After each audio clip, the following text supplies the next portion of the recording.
The world is always changing. Countries that are strong now might not be strong in the future. This is not new. If we look back in history, we can see that world power changes over time.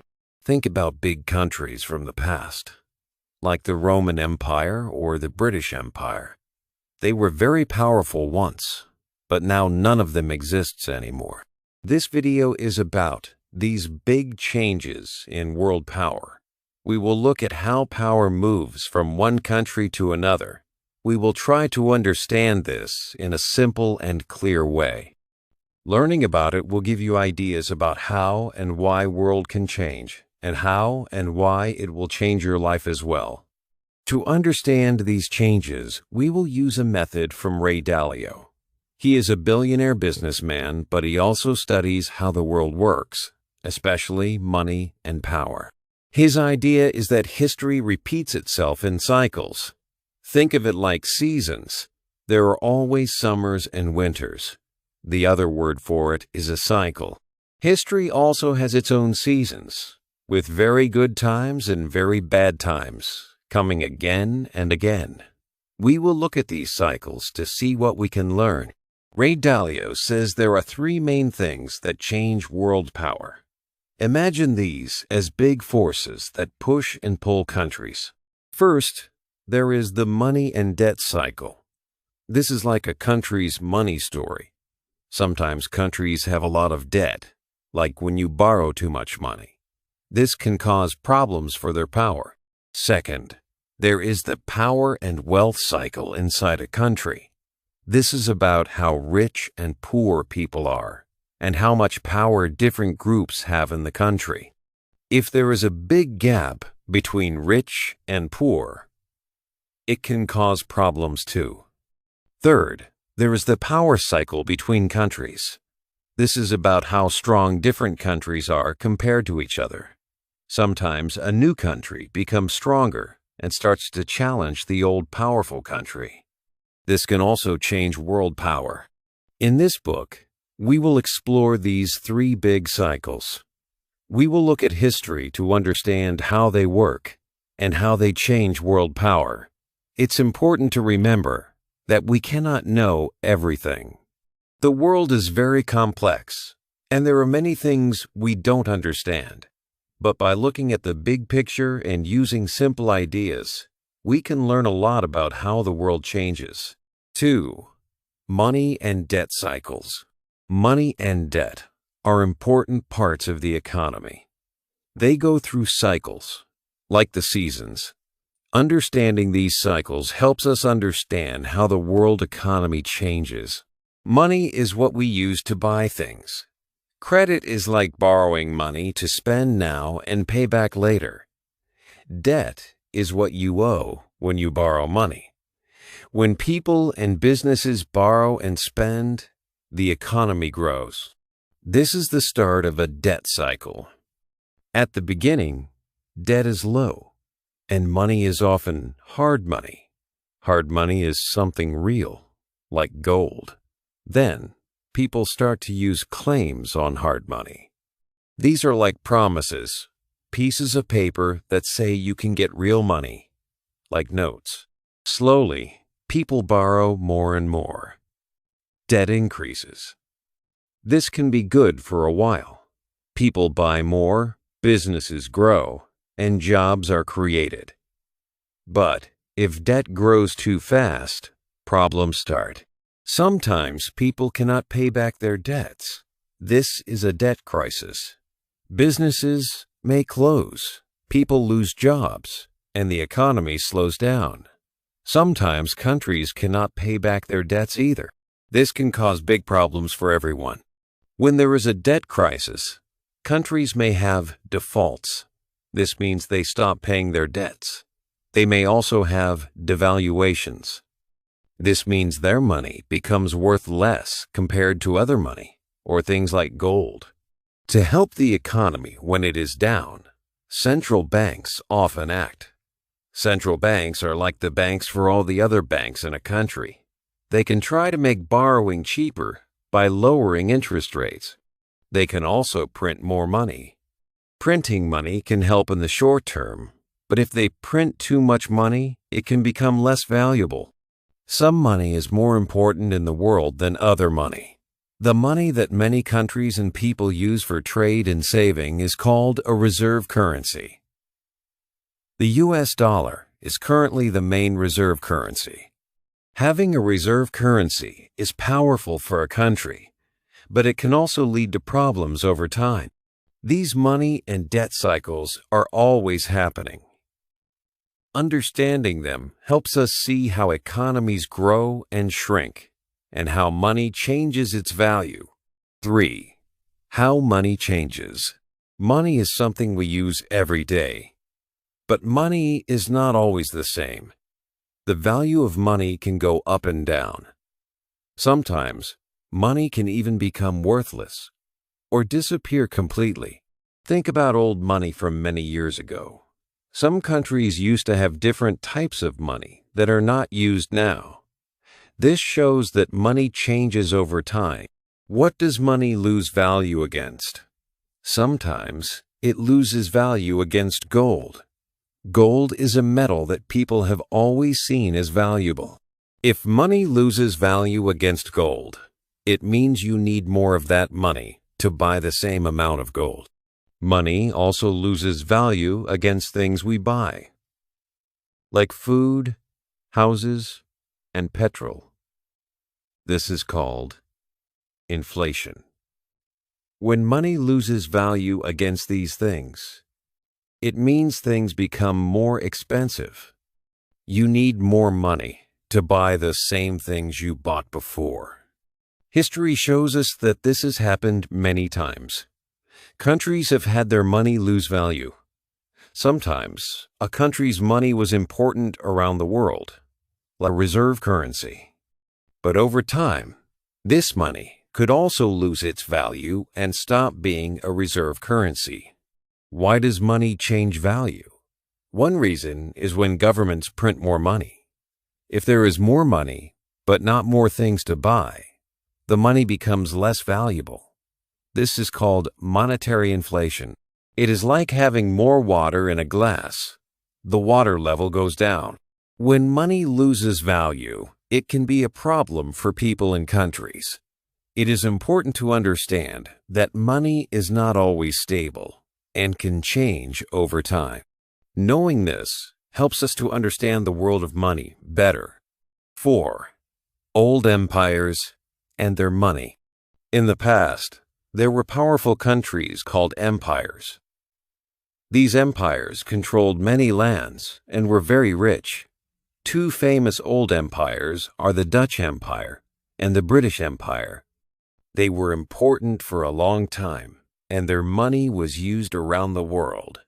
First, let's talk about the Dutch Empire. A long time ago, Holland, a small country, became very strong. They had good schools and clever people. They were good at trading and making new things.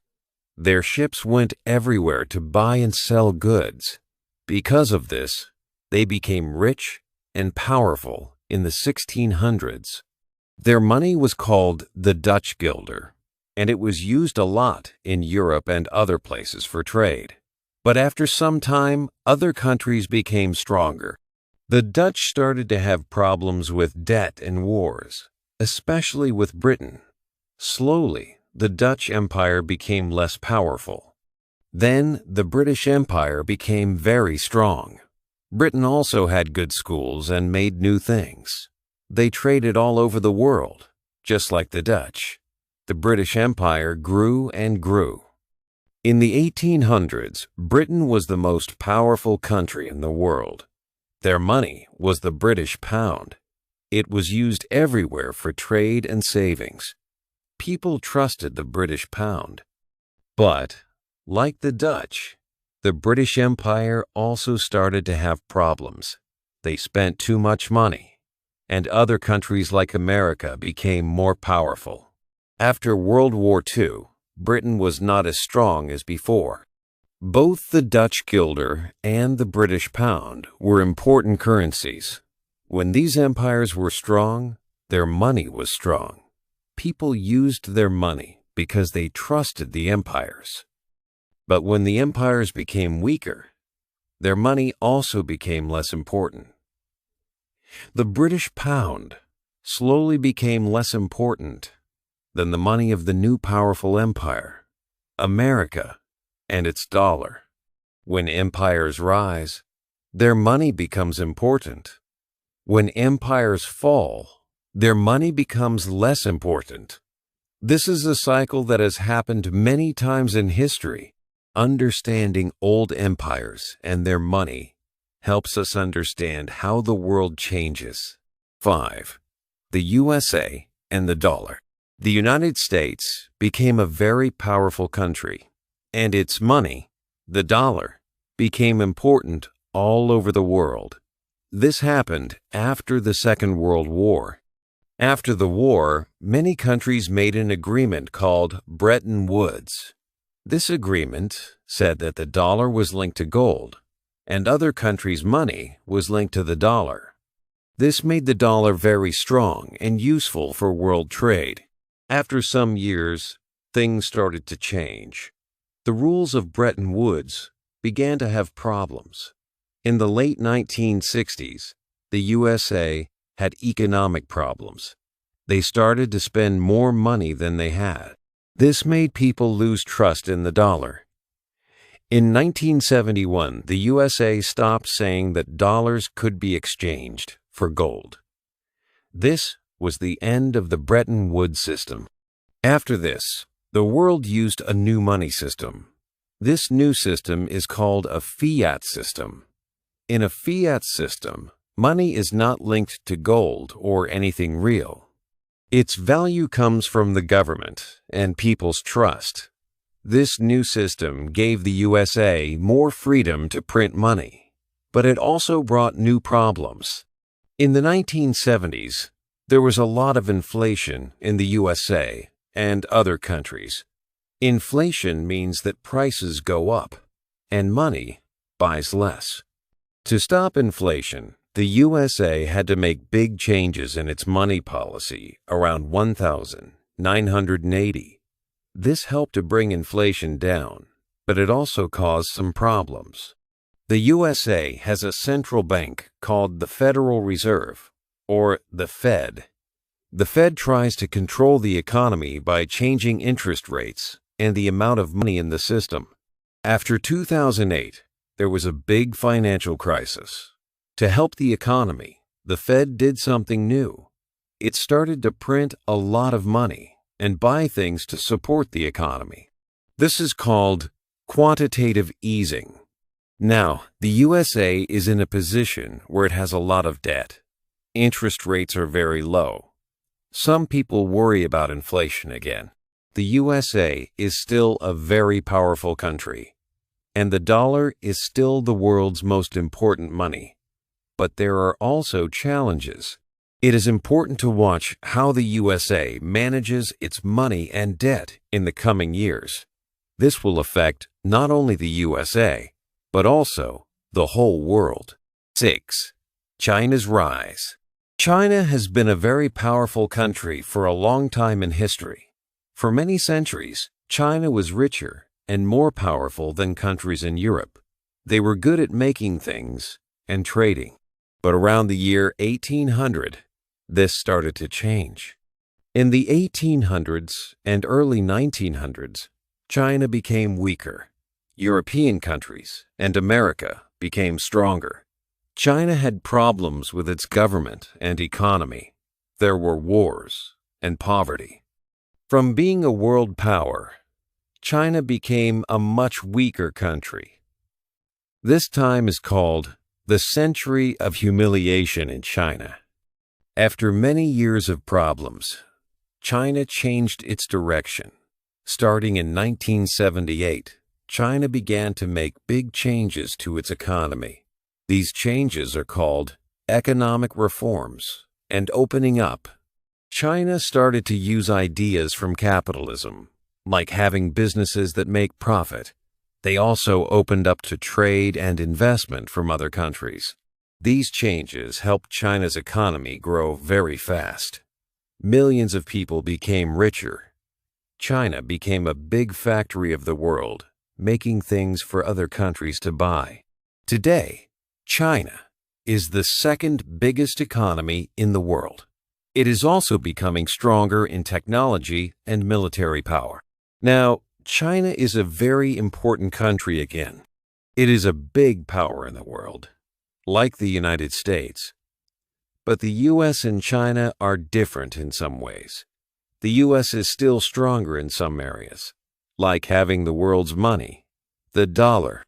China is strong in making things, and its economy is growing faster. They are both very big and important countries, but they also have some problems and weaknesses. China's rise is one of the most important changes in the world today. 7. USA and China, working together and fighting. The USA and China are the two biggest countries in the world economy. They are very important for everyone. Sometimes, these two countries need to work together. For example, they can work together to help the world economy or to solve big problems like climate change. But often, the USA and China are fighting, not with guns, but in other ways. We can think of these as different kinds of wars. One kind of war is about money and trade. This is called an economic war. The USA and China sell things to each other. But sometimes, they put extra taxes, called tariffs, on things from the other country. This makes things more expensive for people in both countries. It can hurt businesses and make it harder for companies to make money. This economic fight can make the world economy weaker and cause problems for many people. Another fight is about technology. This is the technology war. Technology is very important now. It is how we make computers, phones, and many other things we use every day.